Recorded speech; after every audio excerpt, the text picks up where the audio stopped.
Кто такие половцы? Народ, ставший злейшим врагом Руси до появления монголов, но в то же время наиболее обычный кандидат для династических браков.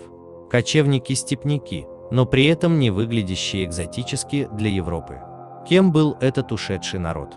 После того, как булгары покинули степи нынешней Украины, образовавшийся вакуум заняли печенеги и торки, но на них с востока уже наступало новое племя коневодов.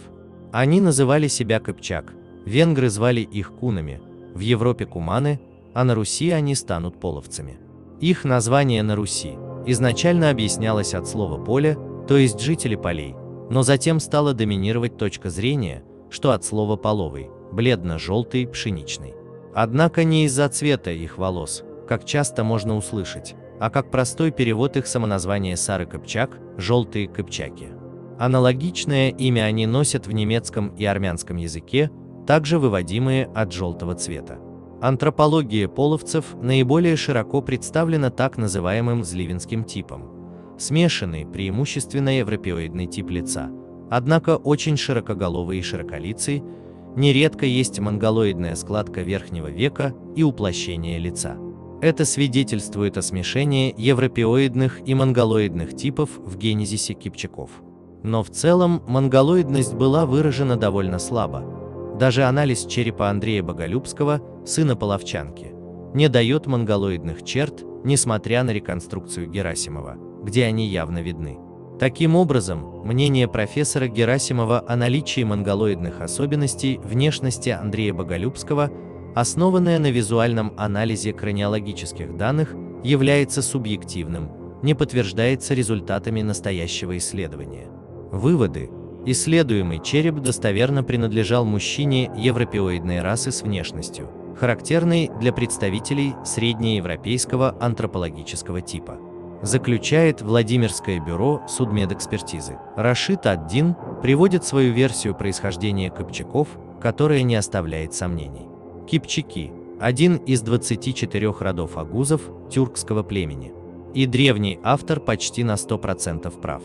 Кыпчаки кочевали между Восточным Алтаем и Тяньшанем, входя в федерацию уйгурских племен, а термин «кипчак» выбит на одной из каменных стел в Западной Монголии, которые использовались как пограничные знаки. В дальнейшем каменные бабы станут характерным признаком половецких владений и будут встречаться на юге Руси повсеместно. Ядро кипчаков, скорее всего, более монголоидное, чем сами половцы через сотни лет, вышло из глубин Азии после разгрома уйгурского каганата и медленно смещалось к западу, где были более спокойные времена, нежели в бурлящем котле кочевых каганатов. Заняв нынешний северный Казахстан, кипчаки закрепились на этой территории и ассимилировали многочисленное местное население, потомков сармат, что влило в их состав огромное количество европеоидных генов. А затем самая западная часть кипчаков переселились еще западнее, став соседями Руси. Половцы живут довольно оседло по критериям кочевников. Их владения измеряются пастбищами для выпаса скота и четко разграничены каменными статуями. Племена делят угодья между собой и не меняют их. Поклоняются небу и волку, что явно свидетельствует о тюркских корнях народа. В последние годы стали активно переходить в православие. В начале XI века половцы делают регулярные набеги на Руси, забирая скот и пленников на продажу. Сначала они больше заняты подчинением местных кочевников и на Русь ходят нерегулярно, однако позже русское направление становится для них основным, к тому же первые 50 лет половцам сопутствует военная удача. В 1096 году хан Тугаркан разгромлен русичами на реке Трубеже, и это стало первым их поражением в битвах с Русью. Силы поменялись ролями, теперь сама Русь уже ходит в походы на половецкие земли, а их самих привлекает в качестве наемников в походах на венгров и литовцев. Половцев активно использовала Византия в междоусобных войнах и для ослабления соседей. Особенно тесно половцы взаимодействовали с болгарами, с которыми совместно воевали против венгров, а также разгромили войска крестового похода под Адрианаполем, где половцы обманным маневром заманили тяжелую конницу рыцарей в засаду и перебили всех. Конец половцев пришел с востока. Монголы активно воевали в Хорезме, где у кипчаков были давние связи, поэтому половцы оказали всю военную помощь аланам, когда монголы дошли до Кавказа, чтобы не допустить монголов дальше, чем вызвали их ярость и желание мстить до последнего человека.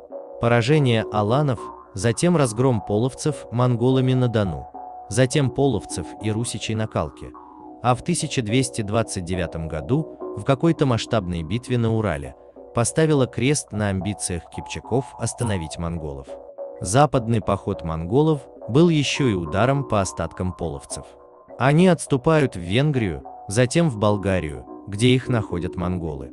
Уже изрядно потрепанная армия монголов не смогла добить половцев окончательно, но и державе кипчаков не суждено было более возрождаться. Половцы ассимилируются в Болгарии, Венгрии, на Кавказе и Руси. Множество их оказывается в Египте, среди мамлюков. Множество народов Восточной Европы, Средней Азии, Кавказа имеют в своем составе гены половцев, прославленного степного народа. Понравилось? Ставьте лайк и подписывайтесь на канал.